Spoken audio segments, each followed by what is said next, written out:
자, 오늘 우리 사도행전 강해 설교 마지막입니다. 42번째. 오늘 읽은 본문을 우리 토대로 해서 사도행전적 교회가 되게 하소서. 시작. 사도행전적 교회가 되게 하소서. 이런 제목으로 은혜를 나누겠습니다.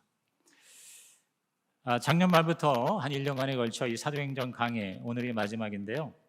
사도행전은 중동의 한 도시, 큰 도시가 아닌 예루살렘에서 시작된 그 십자가 복음이 어떻게 그 당시 세계 최고의 중심지인 로마까지 도달이 되었는지, 복음이 세계를 정복한 초기 역사를 보여준 신약 성경의 유일한 역사서죠. 구약은 역사서가 많죠.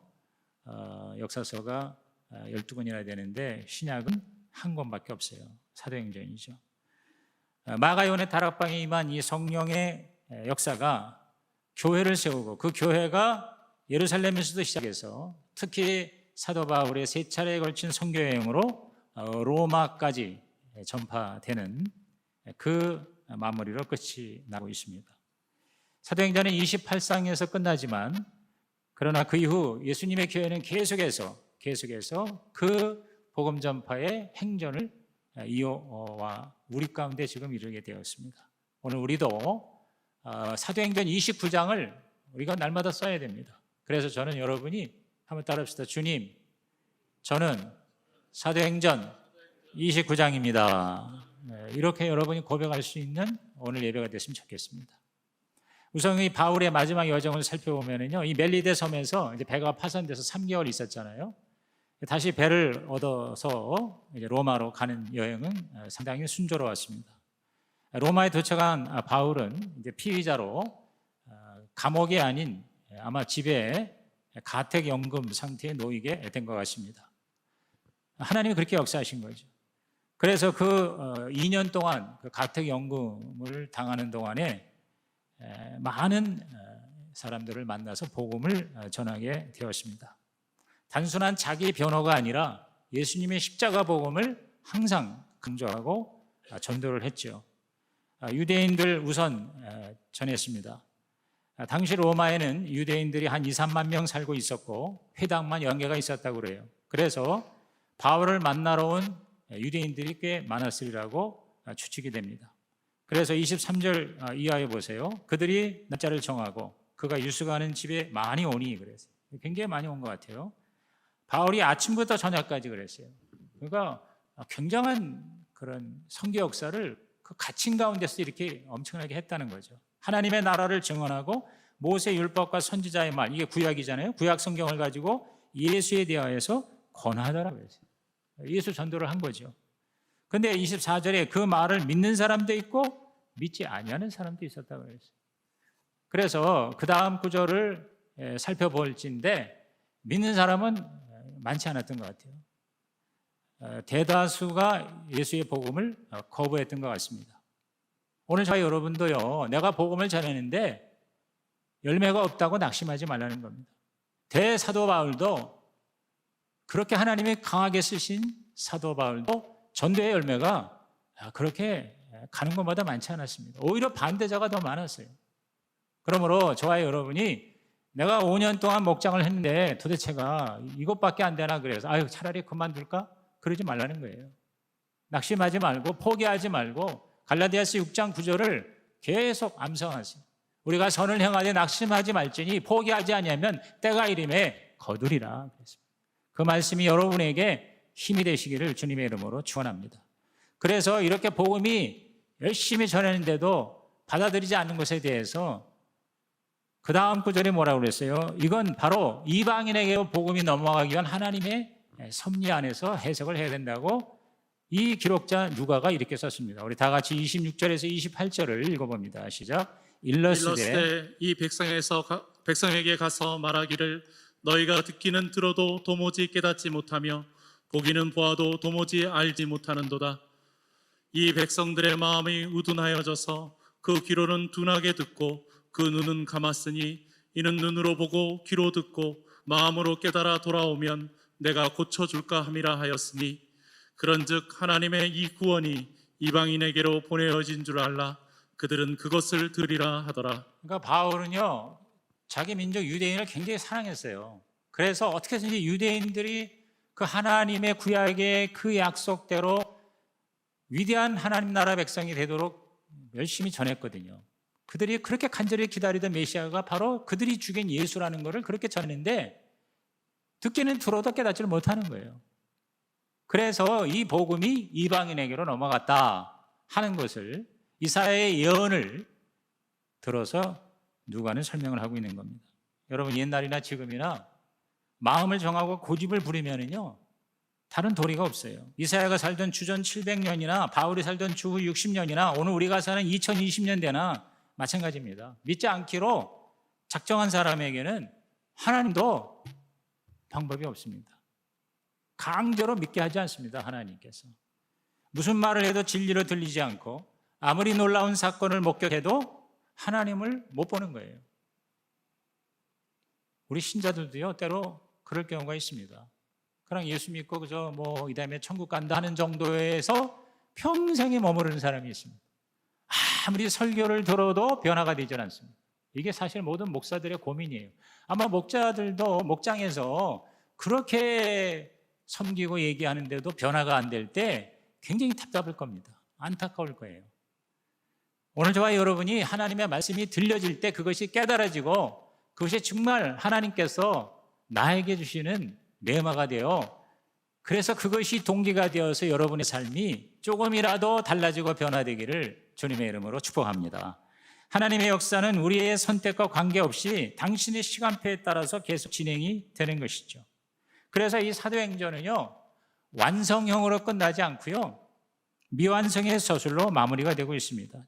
자, 마지막 9절 30절 32절 다 같이 읽어봅니다. 시작. 바울이 온 이태를 자기 셋집에 머물면서 자기에게 오는 사람을 다 영접하고 하나님의 나라를 전파하며 주 예수 그리스도에 관한 모든 것을 담대하게 거침없이 가르치더라.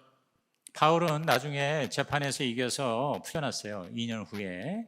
그 후에 로마를 떠나 그의 평생 소원이던 서바나 쪽, 오늘의 스페인 쪽에 가서 복음을 전하다가 다시 또 잡혀서 결국 65세쯤 나이에 처형을 당합니다. 네로 황제에 의해서. 사도행전의 기록자인 누가는요, 의도적으로 이 사도행전의 이 마지막을 계속 되어야 하는 현재 진행형으로 기록한 겁니다. 자, 마지막 32절 다시 보세요. 하나님의 나라를 전파하며 주 예수 그리스도에 관한 모든 것을 담대하게 거침없이 가르치더라 하고 현재 진행형으로 기록을 한 겁니다.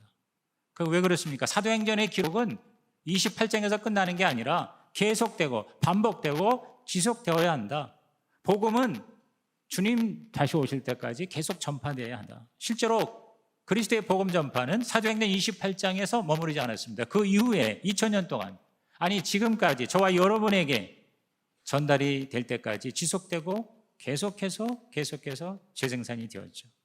사도행전의 역사는 항상 현재 진행형이 된다는 것이죠. 시간과 공간을 초월하시는 하나님이 하시는 일이기 때문이다. 그래서 히브리서 13장 8절 시작. 예수 그리스도는 어제나 오늘이나 영원토록 동일하시니라. 아멘입니까? 여러분, 예수께서 함께 하셨던 2000년 전이나 지금이나 하나님은 변함이 없어요. 하나님의 역사도 여전히 동일합니다. 그래서 우리 가정교회라는 게 뭡니까? 바로 그 사도행전의 교회를 추구하는 거예요. 사도행전에 이 기록이 없었다면 어떻게 했을까? 사실 굉장히 끔찍한 거죠. 교회 원형을 알 수가 없는 거예요. 교회에서 뭘 해야 되는지도 알 수가 없었을 거예요. 사도행전 때문에 우리가 바라봐야 할 교회, 우리가 섬겨야 할 교회가 어떤 교회가 될 것인가, 이것을 우리에게 아주 명명백백하게 보여주고 있는 것이죠. 그래서 저는 이 사도행전 이 설교를 42편을 마치면서 오늘 그 결론으로 우리 교회가, 여러분의 목장이 사도행전적 교회 공동체가 되시기를 주의 이름으로 축복합니다. 그래서 사도행전적 교회가 과연 어떠한 모습이냐? 저는 이것을 사도행전의 요절이 뭡니까? 우리가 잘 아는 사도행전 1장 8절이죠. 오직 성령이 임하시면 너희가 권능을 받고 땅끝까지 뭐가 되리라? 증인이라고 그랬어요. 여기 키워드가 3개 나옵니다. 성령, 권능, 그리고 증인이죠. 그죠? 그걸 가지고 저는 사도행전을 이렇게 마무리하고 싶어요. 첫째, 사도행전적 교회는 뭐냐? 성령의 인도를 받는 교회. 시작. 성령의 인도를 받는 교회입니다. 성령이 임하시면 그랬어요. 사실 교회 시작은 성령 강림에서 시작이 된 것이죠. 사도행전의 주인공은요, 사도가 아니에요. 사실 베드로도 아니고 바울도 아니고 성령님이에요. 성령이 임하시면 그랬어요. 그래서 사도행전을 우리는 성령행전이다, 이렇게 얘기할 수가 있다는 것이죠. 사도행전 교회가 되기 위해서는 이 사도행전에 나타난 예루살렘 교회나 안디옥 교회나 로마 교회나 다 뭐냐? 성령께서 주관하셨다는 것을 깨닫고, 저와 여러분, 우리의 교회, 우리의 목장도 성령님이 인도하시고 주관하시기를 주님의 이름으로 축복합니다. 성령의 인도함을 어떻게 받느냐? 우선 교회 일꾼을 뽑을 때 성령의 인도를 받았죠. 사도행전 6장에 보면은 우리 초대교회 최초의 재직, 우리 집사 안수가 기록이 되어 있죠. 근데 거기에 보면은 가장 중요한 게 뭐냐? 성령의 인도함을 받는 사람을 일꾼으로 세운다는 것이죠. 성령님의 음성을 듣는 자. 오늘도 우리가 목자나 목녀나 또 우리 연합교회 집사, 권사, 장로 다 뭐냐? 성령의 인도를 받는 자가 돼야 돼. 우리가 지도자를 뽑을 때에는 첫째가 능력이고 둘째가 인품이잖아요. 근데 교회는요, 똑똑하고 인격적으로 훌륭하다고 해서 주의 사역자 되는 게 아니에요. 성령의 인도를 받는, 성령의 영성이 플러스가 되지 않으면 그 똑똑한 것 때문에, 그 능력 때문에 여러분 교회가 오히려 문제가 될 수가 있다는 것입니다. 교회 주인은 성령 하나님이 되셔야 된다. 또 보니까 사역을, 특히 새로운 사역을 시작할 때 성령의 인도를 사도행전 교회는 받았죠. 사도행전 13장 우리 2절과 3절 있습니다. 시작. 주를 섬겨 금식할 때 성령이 이르시되 내가 불러 시키는 일을 위하여 바나바와 사울을 따로 세우라 하시니 이에 금식하여 기도하고 두 사람에게 안수하여 보내니라. 자, 안디옥 교회에서 선교사를 파송할 때, 최초의 선교사를 내보낼 때 어떻게 했어요? 성령의 인도를 받았어요. 성령이 이르시되 그랬습니다. 사도행전 16장에서도 보면 바울 선교팀이 적극적으로 열정을 가지고 아시아에 복음을 전하려고 했는데 성령님이 막으셨어요. 그래서 유럽 쪽으로 먼저 가라고 성령께서 인도하시는 걸 보게 됩니다. 자, 우리 사도행전 16장 6절 7절 이미 옛날에 우리가 설교를 들었지만 우리 다시 한번 읽어봅니다. 시작. 성령이 아시아에서 말씀을 전하지 못하게 하시거늘 그들에게 부르기아와 갈라디아 땅으로 다녀가 무시아 앞에 이르러 비두니아로 가고자 했으되 예수의 영이 허락하지 아니하시는지라. 무시아를 지나 두로아로 내려갔는데 바울이 그 환상을 보았을 때 우리가 곧 마게도냐로 떠나기를 힘쓰니 이는 하나님이 저 사람들에게 복음을 전하라고 우리를 부르신 줄로 인정함이로라. 네, 여기서 주도권을 누가 가지고 계셔요? 성령이에요. 성령이 또 예수의 영이 또 환상을 통해 아시아로 복음을 전하는 걸 막았어요. 아니, 전도하는 게 좋은 일인데 그거를 막았다는 거예요. 그러니까 우리가 볼 때의 좋은 일, 우리가 볼 때의 주의 일이라도 성령의 인도를 받아야 되겠구나 하는 것을 여기서 알게 됩니다. 그래서 먼저 유럽 관문인 마케도니아로 가서 복음을 전하도록 성령께서 이 바울 선교팀에게 역사를 했다는 것이죠. 꼭 전도와 선교뿐만 아니라 우리의 모든 그리스도인의 삶의 활동에 정말 주님이 원하시는 그러한 삶이 되기 위해서는 바로 성령의 인도함을 받아야 된다. 성령님께 주도권을 드려야 한다는 것이죠. 보통 우리는 내가 먼저 뭘 할 거를 계획하고 그 다음에 성령님의 도움을 요청하는 경우가 많습니다. 뭐 그것도 좋은 일입니다. 그러나 가장 좋은 거 뭐냐면 어떤 일을 계획할 그 전부터, 처음부터 성령의 인도를 받는다면 최고겠죠. 그렇죠? 그래서 우리가 경청의 방이라고, 우리 새로운 삶에서는 경청의 방이에요. 기도의 삶에서는 와룸이에요. 그러니까 경청의 방은 하나님의 음성을 경청하는 자리고, 와룸이라는 게 뭔가 영적 전쟁에서 원수마귀 사탄을 중보기도로 대적하는, 그래서 저와 여러분이 바로 그러한 기도의 골방에서 하나님의 음성을 들어야 한다는 것이죠.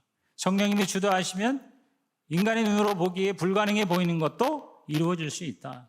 하나님이 나에게 말씀하셨으니까라고 하는 차원에서 믿음과 확신을 가지고 자신감을 가지고 나아갈 수가 있다는 거죠.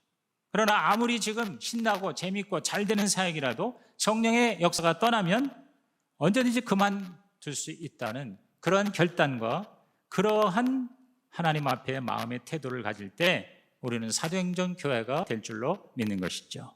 그래서 우리는 늘 우리 교회의 주인, 내 인생의 주인은 바로 주님이시다, 성령님이시다, 이러한 자세로 주님의 소원을 이루어드리는 그러한 교회가 되어야 되겠구나. 이럴 때 우리는 뭐예요? 사도행전 교회가 될 수 있다는 거죠. 또 성령의 인도를 받는다는 게 뭡니까? 특히 회의를 할 때 그때 성령의 인도를 받아야 한다는 거죠. 사도행전 15장에 보면 예루살렘 총회가 열렸어요. 굉장히 중요한 회의였었어요. 그때 28절에 보니까 성령과 우리는 이렇게 결정했다 그랬어요. 성령과 우리는, 시작, 성령과 우리는 그랬어요. 그 지도자들끼리만 서로 토론하고 결정한 게 아니에요. 성령님이 주도하셨어요. 그래서 그 총회 결과에 대한 기록에 처음에 나오는 단어가 성령과 그랬어요. 그 다음에 우리는 이렇게 하기로 결정했다. 성령이 주도하는 회의.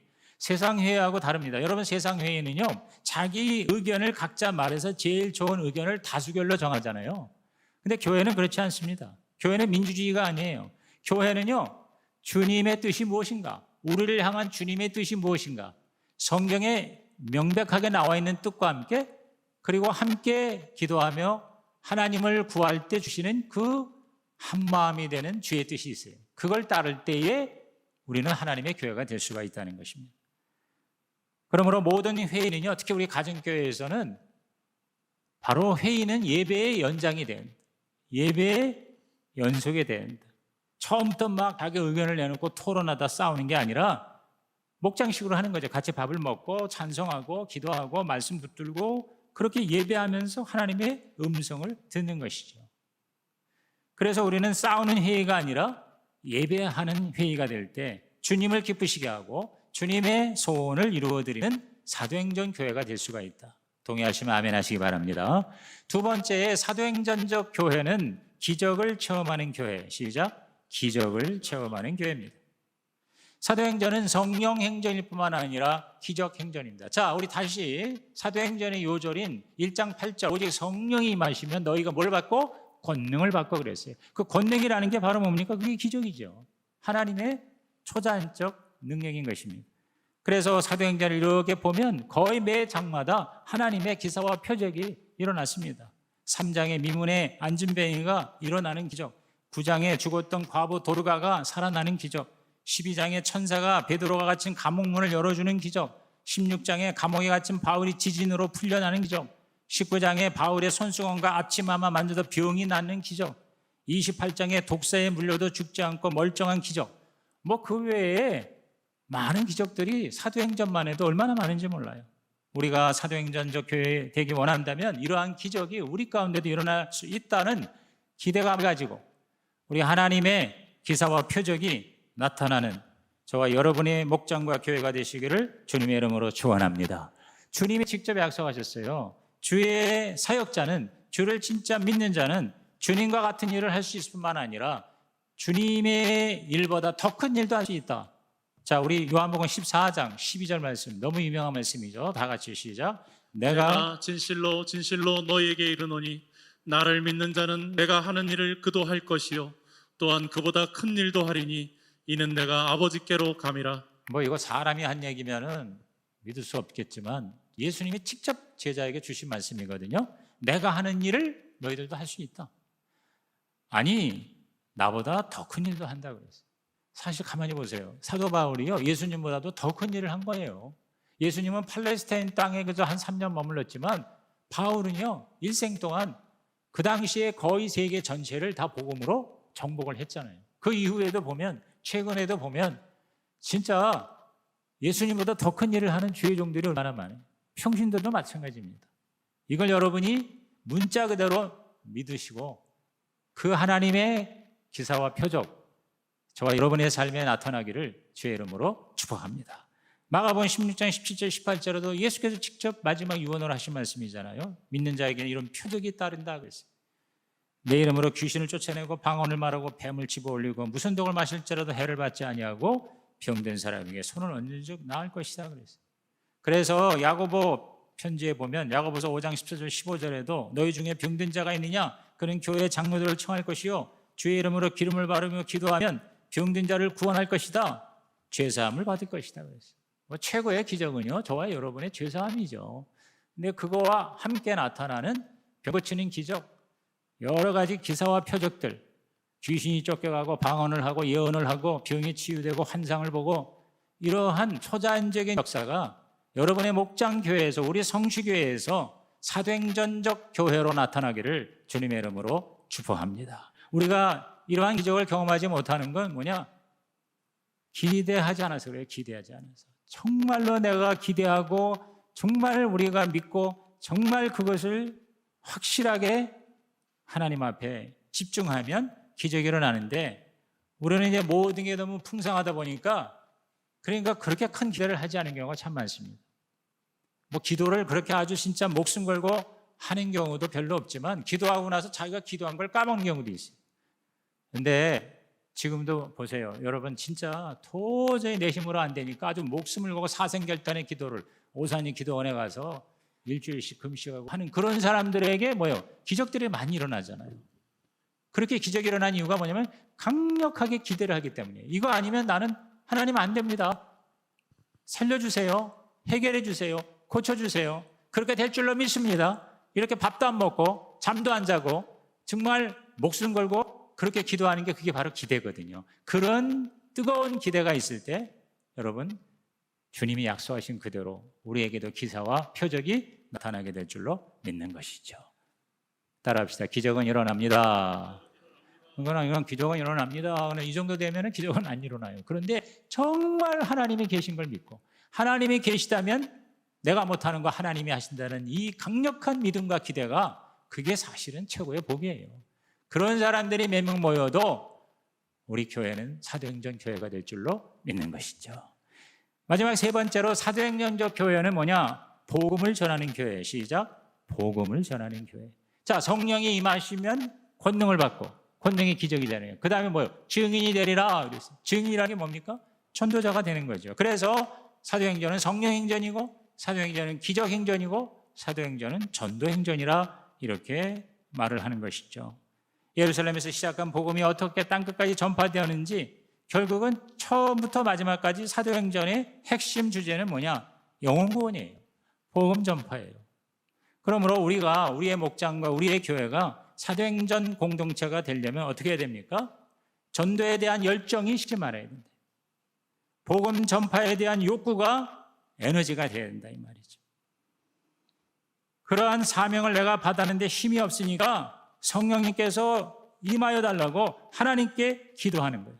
그럴 때 하나님의 권능이 임하고 권능이 임할 때에 우리가 도저히 될 수 없는 사람을 주 앞으로 인도할 수가 있게 된다는 것이거든요. 그러므로 저와 여러분이 성령과 권능, 기적을 내가 정말 경험하기 원해서도 전도에 집중을 하자는 것이죠. 이게 상호적 상관관계를 가지는 것 같아요. 그러니까 성령이 임할 때 전도도 잘 되지만 전도를 할 때 또 성령이 임하신다는 것이거든요. 이게 상호 보완되는 겁니다. 뭐 그냥 아무것도 안 한다 그러면 성령도 역사를 안 하시는 것 같아요. 그런데 의지적으로라도 내가 내 힘으로라도 애를 쓰는 거예요. 마음이 글로 가는 거예요. 그럴 때 뭐예요? 성령이 도와주시고 역사하시는 거죠. 아까 우리 간증에서 들은 것처럼 내가 뭐예요? 간절한 마음을 가지고 가니까 도저히 상상할 수 없는 답을 들었다. 오히려 그 VIP가 내가 부흥에 참여하고 싶어요 라고 약속을 받았다. 이게 바로 성령께서 역사하시는 게 아니겠나. 오늘 저와 여러분에게 이런 열정이 회복되기를 주님 이름으로 축원합니다. 그 열정이 성령이 주시는 것이기도 하지만 내가 끊임없이 내가 하나님 앞에서 이 열정을 회복하려고 몸부림을 칠 때 그때 성령께서 우리 가운데 임하십니다. 여러분 성령을 받는 것도요 간절히 구하고 간구하는 사람에게 방언이 터지고 성령의 역사가 임하잖아요. 회개하면서 눈물 콧물 그냥 짜고 하나님 그냥 이렇게 매달리는 사람들이 되게 성령 받아요. 그런데 앞으로 나오라면 빨리 나오고 근데 가만히 앉아서 팔짱 끼고 그저 주시려면 주시고 마시려면 마시죠. 그럼 하나님 뭐라는 줄 받으려면 받고 말려면 말하라 그러는 거예요. 그러니까 이건 똑같은 것 같아요. 우리 우는 애에게 젖을 준다고 그러잖아요. 제가 옛날에 우리 집에서 아주 오래전 공덕동에 집인데 제비집이 한 10년째 이렇게 이제 대청마루 위에 거기에 제비가 이제 집을 져요. 근데 사실은 옛날 집이라서 이 천장이 낮거든요. 그러니까 이렇게 조금만 손을 올려도 제비 새끼를 잡을 수가 있어요. 근데 그 제비가 흥부제비인지 우리가 툭 하면은 그 제비 새끼 꺼내가지고 갖고 놀다가 다시 집어넣고 그랬거든요. 그런데도 이 제비가 우리 집에 계속 그 제비가 그 제비인지 모르겠지만 어쨌든 제비가 매년 한 10년 동안 우리 집에 거기 위에다 석가래 밑에다가 제비집을 져요. 근데 그래서 이제 알을 낳아가지고 한 뭐 7마리, 8마리 새끼가 있는데 아빠 제비, 엄마 제비가 열심히 뭐 지렁이에다가 뭐 그다음에 잠자리 같은 거 많이 잡아다가 먹입니다. 그런데 가만히 이렇게 보니까 제비가 그렇게 똑똑하지 않잖아요. 근데 내가 지금 누구한테 줬지? 그거 신경 안 써요. 와가지고는 입을 있는 대로 벌리고 그냥 떨어지기 일보 직전까지 나한테 달라고 입을 짝짝 벌리는 제비한테 계속 주는 거예요. 새끼 제비한테. 그러니까 가만히 보니까 제비가요, 성장이 달라요. 열심히 받아먹는 놈이 제일 커요. 그러니까 큰 놈이 더 점점 많이 먹어. 그러니까 성경에 그런 얘기 있잖아요. 있는 자에게 더 주고 없는 자는 빼앗는다는 말이 뭐 그 말이 아닌가? 뭐 저는 그때 제비집을 보면서 그런 생각을 한 적이 있거든요. 그러니까 제가 지금 갑자기 그 생각이 나는데 그게 뭐냐면 입을 벌리고 달라고 막 그냥 엄마 제비한테 달려드는 제비가 결국은 어떻게 해요? 먹을 걸 잘 먹더라고. 여러분 영적인 은사도 마찬가지인 것 같아요. 갈급한 자, 그러니까 목마르고 배고픈 자가 뭐예요? 찾는 거거든요. 오늘 여러분이요, 지금 이 세상에 솔직히 마음 둘 게 뭐가 있습니까? 그죠? 우리가 지금 자기도 모르는 사이에 일본을 지금 능가하기 시작했어요. 그래서 우리가 지금 선진국에 되는 걸 우리도 모르는 사람이 많습니다. 지금 지구상에 우리 삶의 수준처럼 사는 사람들이요 5% 미만이에요. 2, 3% 미만이에요. 그렇게 잘 살게 됐는데도 왜 이렇게 불행한 사람이 많은지, 헬조선이라고 지옥이라고까지 얘기를 하면서 이렇게 골치가 아픈 거, 여러분 진짜 저와 여러분의 행복의 원천은 하나님께 가까이 가는 것이고 하나님과 함께하는 것이고 갈수록 주님의 영성을 닮아가는 것이 최고의 절대가치고 그게 바로 성공이고 그게 바로 행복이고 그게 인생의 살맛 나는 진정한 재미요 축복이요 기쁨인 줄로 믿는 것이죠. 이러한 삶을 살기 위해서는 뭐예요? 성령이 역사해야 된다. 그러니까 가장 저와 여러분이 두려워할 것이 성령이 떠나는 거예요. 이 다윗이요 모든 걸 가진 왕이었지만 가장 하나님 여호와 하나님께 간절히 바란 게 주여 성령이 나에게서 떠나지 마시옵소서. 성령이 떠나는 게 이 최악이에요. 사탄의 플랜 A는 예수 안 믿게 하는 거고요. 사탄의 플랜 B는 성령에게 멀어지게 하는 거예요. 성령 충만 못 받게 하는 거예요. 그리고 성령을 받았다고 해도 쓰지 않는 거예요. 오늘 여러분이 뭐 여러 가지 이유가 있습니다. 뭐 세상에 여러 가지 코로나부터 시작해가지고 변명이 한두 가지입니까? 목자 목녀들 잘 들으세요. 여러분이 변명을 말하기 시작하면요 완전히 망하는 겁니다. 이 모든 것을 초월해서 성령님이 나에게 있느냐, 성령님이 우리 목장의 진정한 목자가 되고 있느냐, 쓸데없이 잡담하고 계모임마다 끝나는 게 아니라 정말 모든 것이 모일 때마다 영혼 구원에 관심을 갖고 VIP, 여러분 이 VIP 명단이 지금 살아있지를 못해가지고 다시 제출을 하라고 그랬습니다. 여러분 이게 정말 여러분에게 최고의 넘버원 기도 제목이 되면 성령이 역사하실 것이고 성령이 임하시면 권능을 받고 그리고 진정한 증인으로 다 거듭나게 될 줄로 믿는 것이죠.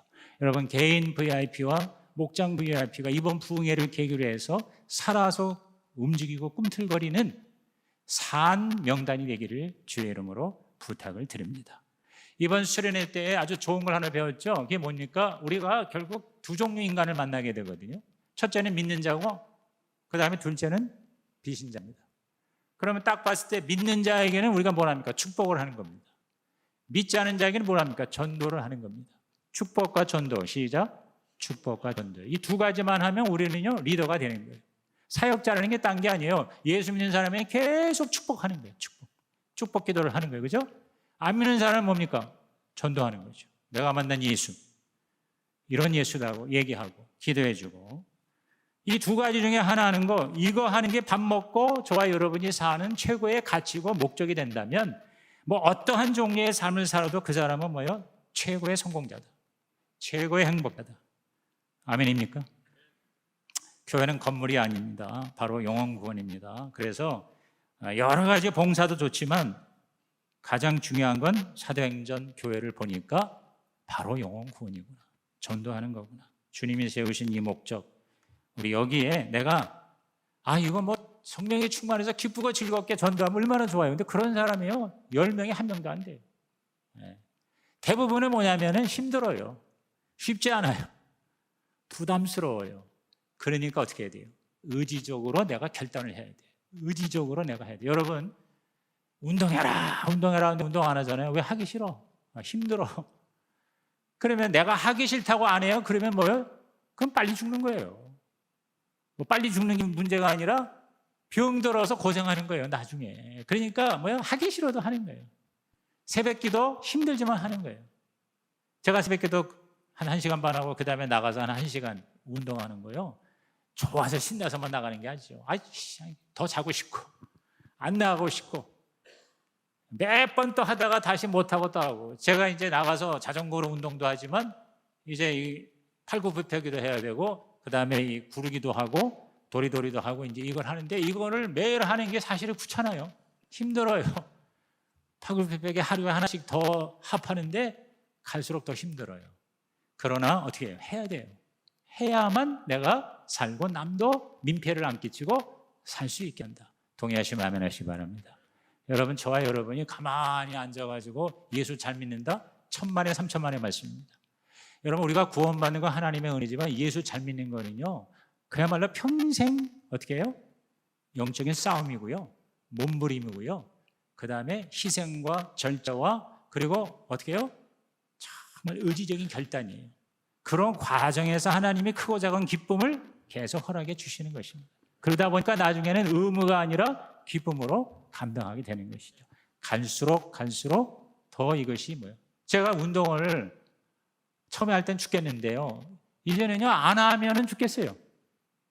그리고 운동하는 게 점점 뭐예요? 즐겁고 행복해요. 이번 이 추석 이틀간에도 아침 저녁으로 나가서 운동하고 안 하겠다는 우리 사모님 방광제를 끌고 나가서 1시간 같이 걷고. 왜?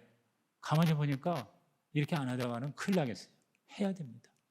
그래서 제가 눈이 막 아프지만 독서, 운동, 그 다음에 먹는 거 그냥 뭐 좋다고 아무거나 막 먹으면 진짜 나중에 고생합니다. 지금부터 여러분이 절대 늦지 않았습니다. 덜 먹어야 되고 좋은 걸 먹어야 돼요. 공장에서 나온 거 먹지 말고 땅에서 나온 거 먹으라 이 말이에요. 먹고 그 다음에 기도해요. 이 4가지입니다. 자, 다시 얘기할게요. 운동, 섭생, 독서 그리고 기도입니다. 사람들 책 안 읽습니다. 성경도 안 읽지만 근데 저는 뭐 영성 책방을 하니까 할 수 없이 읽습니다. 그런데 막 힘들고 그래도 너무너무 행복한 거예요. 어제 그제도 제가 이틀 동안에 책 한 권 끝냈습니다. 헨리 나우먼의 상처받은 치유자. 이거 고전입니다. 50년 된 건데 다시 읽고 올리는데 상처받은 치유자라는 책을 통해서 얼마나 감동과 도전과 깨달음을 얻었는지요. 여러분 사람은요 죽을 때까지 책을 읽어야 됩니다. 그래야 여러분의 정신이 치매가 안 걸리고 갈수록 하나님의 통찰력으로 충만해질 것입니다. 아멘입니까? 이것이 들려지기를 주의 이름으로 부탁을 드립니다. 이제 레마 카드 쓰는 시간입니다. 이것도 여러분이 정성을 다해서 한번 써보세요. 제가 보니까 쓰는 사람만 쓰고 안 쓰는 사람은 지금까지 한 번도 안 쓰는 것 같더라고요. 그러지 마시고 신용이락도 한번 해보세요. 오늘 말씀 통해서 사도행전 교회 그건 결국 우리 개인하고도 연결되는 거거든요. 한번 정리를 해보시기 바랍니다.